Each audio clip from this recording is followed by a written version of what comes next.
नमस्कार, बहुत स्वागत है आपका। आप देख रहे हैं द न्यूज, आपके साथ मैं सृष्टि मिश्रा। महाराष्ट्र से एक बहुत बड़ी खबर जो सियासी हलचल बढ़ा रही है और ये खबर जुड़ी है शरद पवार और अजीत पवार की सीक्रेट मीटिंग से। इस वक्त की ब्रेकिंग न्यूज ये आ रही है और देखिए सुर्खियों में छाई हुई है कि क्या 31 अगस्त और 1 सितंबर के बीच जो मुंबई में इंडिया गठबंधन के नेताओं की मुलाकात होने वाली है, तो क्या उसके पहले ही शरद पवार कुछ बड़ा पासा फेंक सकते हैं। देखिए मैं आपको पूरे तरीके से समझाती हूं कि आखिर ऐसी बातें क्यों कही जा रही है। देखिए वहां पर कहा जा रहा है कि कल की ये घटना है, शनिवार को अजीत पवार और शरद पवार किसी राकांपा के कारोबारी के घर मिलने पहुंचे थे और दोनों नेता साथ नजर आए। शरद पवार ने 5 बजे आवाज से अलविदा कहा और वहीं पर अजीत पवार ने करीबन 7:30 बजे वहां से वो निकले मीटिंग करके। और देखिए यहां पर दिलचस्प बात यह है कि जब अजीत पवार निकल रहे थे तो वो कैमरे से छिपते हुए नजर आ रहे थे। और इसके साथ सुन लीजिए, अब नेताओं के बयान आने ये दिखा रहे हैं कि ये जो मीटिंग कल हुई है ये बहुत ज्यादा साधारण मानी नहीं जा रही है। सबसे पहले मैं आपको बता दूं, तमाम अलग अलग नेताओं के बयान सामने आ रहे हैं और कहा जा रहा है कि ये बीजेपी के लिए सुखद समाचार हो सकती है। देखिए अभी पिछले महीने अजीत पवार ने 8 विधायकों को लेकर आंधी की तरह उड़ गए शरद पवार खेमे से और देखिए बीजेपी के साथ विलय कर लिया, एकनाथ शिंदे के साथ मिलकर सरकार बना ली। और यहां पर शरद पवार को बहुत तगड़ा झटका, राजनीति का सबसे तगड़ा झटका अब तक का माना जा रहा था। अब ऐसे में जो अजीत पवार ने विलय किया बीजेपी के साथ, शरद पवार ने कहा जिसको जहां जाना है जाए, मुझे कोई मतलब नहीं है।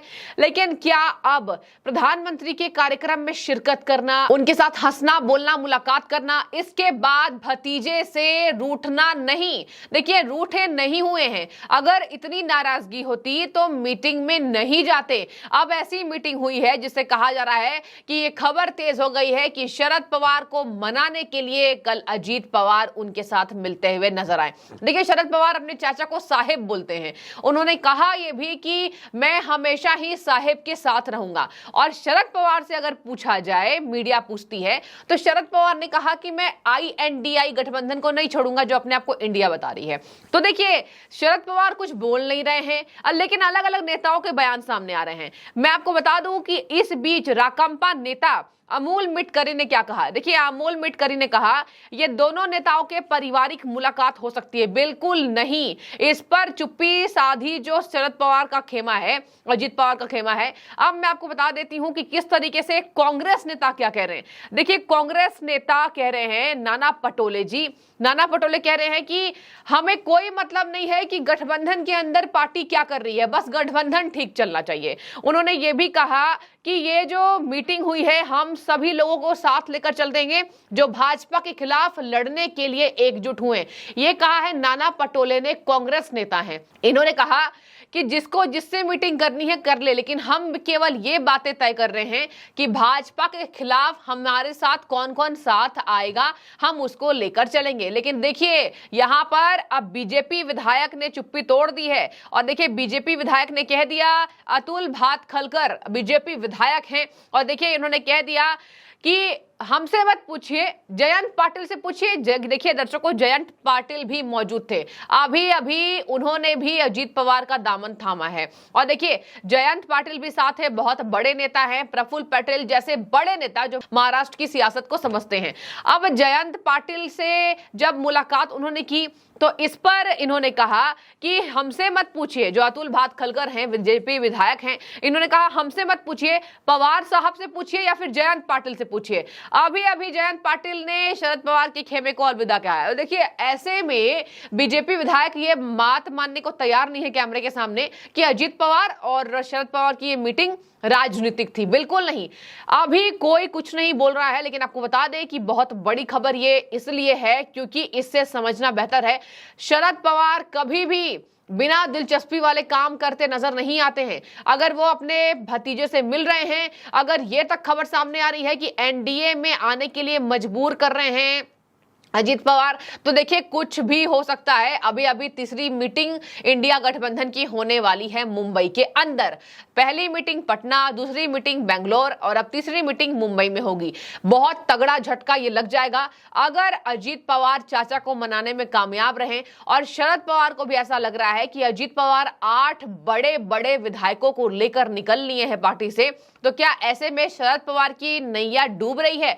देखिए बीच मझधार में फंसे शरद पवार कुछ भी कर सकते हैं। मैंने आपको पहले भी बताया था जब शरद पवार को पूरे नेतागण मिलकर अपनी शक्ति दिखा रहे थे कि मत जाइए प्रधानमंत्री के कार्यक्रम में, तो उन्होंने पहले ही फ्लाइट ले ली थी। ये तक खबर सामने आई कि कुछ प्रतिनिधिमंडल इंडिया गठबंधन के वो आ ही रहे थे उनके आवास पर, तब तक वो निकल गए थे। शरद पवार ने यानी कि अपने विधायकों को, अपनी पार्टी को जानकारी नहीं दी होगी कि मैं कितने बजे जा रहा हूं। इसका मतलब साफ है कि शरद पवार किसी की नहीं सुनने वाले हैं। चलिए संजय राउत की बात करेंगे। संजय राउत किस तरीके से यहां पर इस बात पर टीका टिप्पणी करते नजर आए हैं। देखिए उद्धव ठाकरे के राज्यसभा सांसद है संजय राउत। देखिए संजय राउत ये कह रहे हैं, उद्धव ठाकरे ग्रुप के हैं और देखिए राज्यसभा सांसद हैं। संजय राउत ने कहा है कि जब नवाज शरीफ और प्रधानमंत्री की मुलाकात हो सकती है तो शरद पवार और अजीत पवार की क्यों नहीं हो सकती है। अब देखिए संजय राउत ने यहां पर गलत बयान दिया है। यहां पर ये कह रहे हैं हो सकता है कि शरद पवार अजीत पवार को मना रहे हैं कि क्या वो इंडिया गठबंधन में वापस आ जाए, जबकि ऐसा बिल्कुल नहीं है। देखिए अजीत पवार ने अगर ये तय कर लिया कि मुझे इस पार्टी को नहीं अब सेवा देनी और अब मुझे बीजेपी के साथ विलय करनी है, तो किसी भी सूरत से अजीत पवार चाचा के साथ वापस आते दिखाई नहीं देंगे। लेकिन संजय राउत ने जो बयान दिया है यहां नजर आ रहा है कि इन्होंने कहा कि हो सकता है न्योता दिया होगा। देखिए और आगे क्या कहा मैं आपको बताती हूं। इन्होंने और आगे कहा कि शरद पवार ने अजीत पवार को न्योता दिया होगा कि आप इंडिया में शामिल क्यों नहीं होते हैं। मुलाकात पर शायद 1-2 दिन में पवार साहब अपनी बात रखेंगे। तो देखिए पुणे में ये मीटिंग हुई है 12 अगस्त को। पुणे के बिजनेसमैन अतुल चौरडिया के बंगले पर हुई है और चाचा भतीजे अलग अलग वजहों से पुणे में थे। ऐसे में दोनों की ये सीक्रेट मीटिंग हुई चांदनी चौक ब्रिज उद्घाटन के सिलसिले में। अब देखिए ये भी कहा जा रहा है कि ये पारिवारिक मीटिंग है, सीक्रेट मीटिंग नहीं है, लेकिन ऐसी बिल्कुल बात नहीं है। दोनों गुटों के विलय होने की चर्चाएं तेज हो चुकी है। कहा जा रहा है कि अब दोनों माहौल बना चुके हैं महाराष्ट्र में कि चाचा कुछ भी कर सकते हैं, भतीजे कुछ भी कर सकते हैं। लेकिन यहां पर चाचा ही कुछ कर सकते हैं, भतीजे कुछ नहीं करेंगे, क्योंकि अजीत पवार ने अभी अभी बीजेपी का दामन थामा है।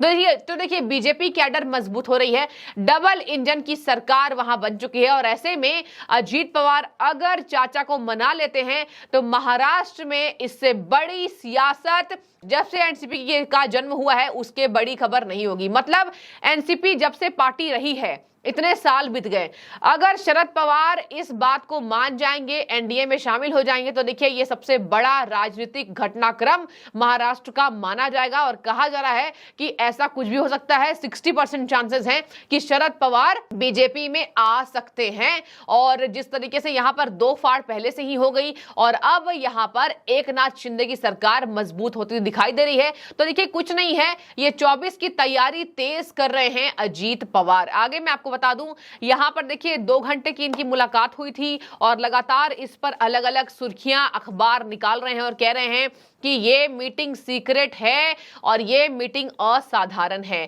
तो देखिए यहां पर लगातार जिस तरीके से दोनों की मुलाकात हुई, यही कहा जा रहा है कि कुछ बड़ा खेल खेल सकते हैं। कारोबारी के घर पर ऐसी मीटिंग होना, कुछ नहीं मीडिया को बताना, इसके साथ साथ जिस तरीके से ये बात कहना कि हम अलग अलग कार्यक्रम में शरीक होने आए थे, तो कुछ भी बैठक का एजेंडा देखिए तय किया जा रहा है। और जिस तरीके से यहां पर अलग अलग विधायकों की प्रतिक्रिया आ रही है, संजय राउत हो गए, अतुल भातखलकर हो गए, तो ये यही बोल रहे हैं कि हमसे ना पूछिए। संजय राउत ने तो कह दिया कि हो सकता है कि इंडिया गठबंधन में आने का न्योता दे रहे हैं। तो देखिए आपको मैंने पूरे विस्तार से बता दिया, कुछ भी कर सकते हैं। लेकिन देखिए शरद पवार पर अभी हम नजरें टिकाए रहेंगे, इसलिए क्योंकि अभी कुछ बोलना ठीक नहीं होगा। शरद पवार ऐसे नेता हैं जो अंतिम तक अपने निर्णय बदल लेते हैं। और देखिए एक हठी नेता है, एक जिद्दी नेता माने जाते हैं और बहुत बड़े राजनीतिज्ञ हैं। तो ऐसे में क्या भतीजे जो हैं अजीत पवार चाचा को मना पाएंगे या चाचा कुछ और यहां पर भतीजे को लालच देते नजर आएंगे, इस पर देखिए हमारी नजरें टिकी रहेंगी। लेकिन फिलहाल ये बीजेपी के लिए एक अच्छी खबर है, क्योंकि अजीत पवार अभी पूरे दमखम के साथ पार्टी में नई ऊर्जा प्रदान करने की लगातार कोशिश कर रहे हैं। देखिए कौन सी पार्टी किसमें विलय करती है। आगे भी आपको पल पल का अपडेट देते नजर आएंगे। बहुत शुक्रिया।